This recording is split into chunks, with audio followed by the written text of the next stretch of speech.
धृतराष्ट्र का पुत्र मोह। हस्तिनापुर नरेश धृतराष्ट्र जन्म से अंधे थे। इस कारण वह ज्येष्ठ पुत्र होते हुए भी राजा बनने योग्य नहीं थे।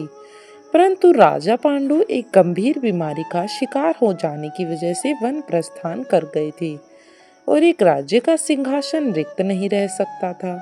इसलिए धृतराष्ट्र को पांडु का प्रतिनिधि राजा बनाया गया।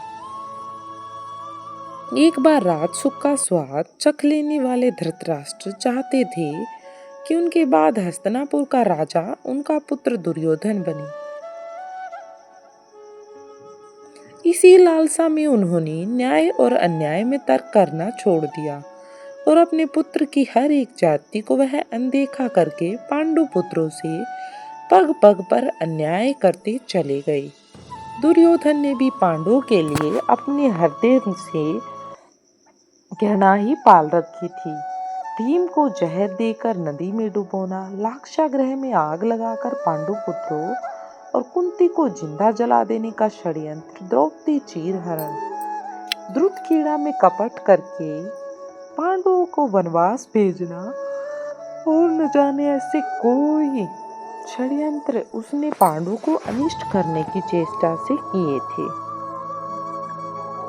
जिसमें धृतराष्ट्र भी उनके साथ था। अंत में जब उनके पाप का घड़ा भर गया तब धर्म युद्ध हुआ और उस महायुद्ध में लालची धृतराष्ट्र के 100 पुत्र मृत्यु को प्राप्त हुए।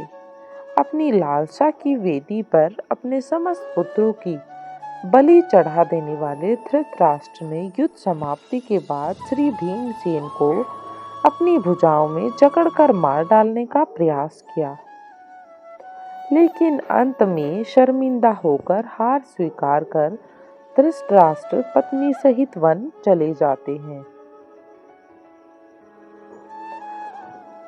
इस किस्से का सार यह है कि लालच बुरी बला है। इसे करने वाले का अंत भी धृतराष्ट्र जैसा ही होता है। परास्त और अपमानित सहमत हैं तो कमेंट बॉक्स में जय श्री कृष्ण वासुदेवाय नमः जरूर लिखें और चैनल पर नए आए हैं तो चैनल को सब्सक्राइब जरूर करें।